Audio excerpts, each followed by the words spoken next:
ఫిర్ అవి ఇప్పుడు ప్రస్తుతం మాట్లాడదాం. తెలంగాణలో కాంగ్రెస్ వచ్చింది. కాంగ్రెస్ వచ్చిన తర్వాత రీసెంట్గా కవితక్క ఒక ప్రెస్ మీట్ పెట్టింది. ఒక్క దళితునికి కానీ, ఒక్క మైనారిటీకి కానీ, ఒక్క ఎస్సీకి కానీ ఎవ్వరికి కూడా క్యాబినెట్లో ఒక్క పదవి కూడా ఇవ్వలేదు అన్న దాని మీద పోరాడుతుంది. సో దీనికి కూడా మీరు ఏకీభవిస్తున్నారు. సో ఎందుకు అంటే కేసీఆర్ వాళ్ళు లేదంటే బీఆర్ఎస్ వాళ్ళు అంత ఇంపార్టెన్స్ ఇచ్చిన వారు కాంగ్రెస్ వాళ్ళు ఎందుకు దగ్గరికి రానియట్లేదు అంటే ఏం చెప్తారు? మేడం ఒక మాట చెప్తాం, మన స్టేట్లో 48 years ఆల్రెడీ కాంగ్రెస్ రూల్ చేశారు. కొత్త పార్టీ లేదు Congress. But Congress also secular party కదా, పేరుంది సెక్యులర్ అనేది. అయినా ఎందుకు కంట్రోల్ చేయలేదు? 48 years లో క్రిమినల్ రైట్స్ కు ఎందుకు కంట్రోల్ చేయలేదు? పేరు మంచి ఉంది అయినా ఏ పేరు ఉంది అంటే సెక్యులర్ పార్టీ, సెక్యులరిజం లేదు ఆయన దగ్గర. ఇప్పుడు బీజేపీ అంటే ఓకే, దట్ ఈస్ హిందూ ధర్మంకి సంబంధించి వాళ్ళు హిందూ వాళ్ళకి సపోర్ట్ చేస్తారు. బట్ కాంగ్రెస్ ఓవరాల్ గా ఇండియా మొత్తం కూడా సెక్యులర్ పార్టీ, ముస్లిమ్స్ కి చాలా ఇంపార్టెన్స్ కూడా ఇస్తుంటారు. మీ దగ్గర ఉంది ఇప్పుడు రిజల్ట్ ఉంది నమ్మా. ఇప్పుడు ఎలక్షన్స్ గెలిచిన తర్వాత 1 year కంప్లీట్ అయింది, 3 months 15 months కంప్లీట్ అయింది. ఒక మినిస్టర్ కు అవకాశం లేదు. చిన్న కేసీఆర్ గారుతో రెవెన్యూ మినిస్టర్ ఇచ్చారు, డిప్యూటీ సీఎం ఇచ్చారు, హోమ్ మినిస్టర్ ఇచ్చారు. ఈయన ఒక మినిస్టర్ కు మినిస్ట్రీ ఇవ్వలేదు, ముస్లిం కి మైనారిటీ బి మినిస్ట్రీ ఇవ్వలేదు. ఇది సెక్యులరిజం ఇది ఉంది, మీరు చూడాలి.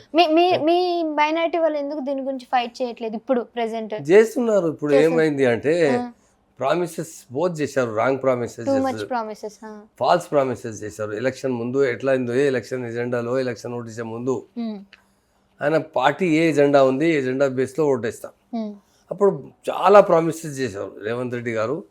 చాలా మైనార్టీకు కొంచెం బడ్జెట్ అంటే 4,000 ఇస్తా, 1,000 rupees only for subsidy loan కోసం ఇస్తా, ఇది మహిళలకు 2,500 rupees ఇస్తా, 200 యూనిట్ కరెంట్ ఫ్రీ ఇస్తా, చాలా ఆయన ప్రామిసెస్ చేశారు. బస్ ఫ్రీ ఇస్తా.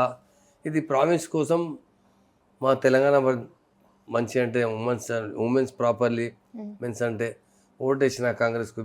మరి ఇప్పుడు ఏం రిజల్ట్ లేదు, అందరూ నారాజ్ ఉన్నారు. ఇప్పుడు ఎక్కడ పోయి మాట్లాడితే అంటే తక్కువ పోయి వద్దు కాంగ్రెస్ వద్దు, మాకు కేసీఆర్ కావాలంటే చెప్తున్నారు. ప్రెసెంట్ ఎమ్మెల్యేలంతా కూడా పార్టీ ఫిరాయింపుల మీద చర్చ నడుస్తుంది. అయితే రహస్యంగా 10 మంది ఎమ్మెల్యేలంతా కూడా మీటింగ్ అయ్యారు. సో మరి దీని గురించి అంటే మీకేమైనా సమాచారం ఉందా? అందులోకి అంటే బీఆర్ఎస్ నుంచి కాంగ్రెస్కి వెళ్ళిన వాళ్ళంతా తిరిగి బీఆర్ఎస్ లోకి వస్తున్నారనే సమాచారం మీకేమైనా ఐడియా ఉందా? సమాచారం ఉంది అంటే ఎంతమంది ఎక్కడ పోయినా నేను కలిసిన 2-3 మంచి దావతో ఇక్కడ अरे कैसे है भाई आप परेशान है साहब, वहाँ क्या है सब चले गए. अरे गए हो गई साहब, गलती हो गई, अब क्या करते, गए चले गए. फिर आता बोल रहे अब उनका तो नाराज तो है पूरा. और आ भी सकते हैं, ऐसी बात नहीं है, कोई ऐसी बात नहीं. टाइम ऐसा है, पार्टी से ऐसी चीज है, एक सेकंड के बाद क्या डिसीजन होता है, 1 minute के बाद क्या डिसीजन होता है, वो बोल नहीं सकते.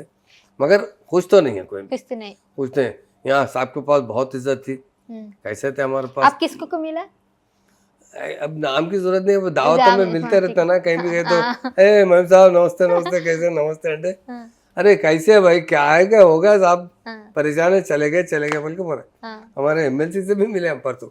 अरे कैसे है साहब, साहब अब क्या बोलेंगे, खुश नहीं है बोल दिया साहब. कोई में अंत हैप्पी లేదు మన దగ్గర పోయినా, ఆయన దగ్గర ఉన్న మంచి भी हैप्पी లేదు.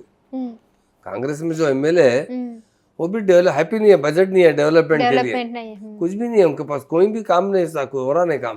जो एमएलए कांग्रेस में जीते उनके इलेक्शन के अंदर वो भी उतने हैप्पी नहीं है जितना हमारे गए वाले तो टोटली लॉस. हमारा एक मुस्लिम भी 1-2 जने गए, नहीं गए ज्यादा, कोई नहीं गए, 1-8 जने गए, वो भी हैप्पी नहीं है कुछ भी. बस अब चले गए बाद कैसा रहता है ये, अब एक बात चले गए वो तो ये 10 मेंबर्स को రేవంత్ రెడ్డి మిల్ రే బోలే ఆజ్ ఈ 10 మంది ఎమ్మెల్యేలని రేవంత్ రెడ్డి భేటీ అవుతున్నారని అంటున్నారు. అంటే వెళ్ళనీయకుండా ఆపుతున్నారు అని అంటే భయపడుతున్నట్ట కాంగ్రెస్?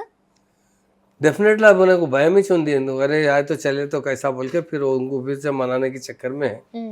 और मगर वो दिल से कांग्रेस में नहीं है, दिल से हमारी तरफ है. थोड़े लोग जल्दबाजी में चले गए, मगर वो अफसोस के अंदर ही कि हम जाने के बाद हम सोचे कुछ और था, होगा कुछ और बोल के ऐसा.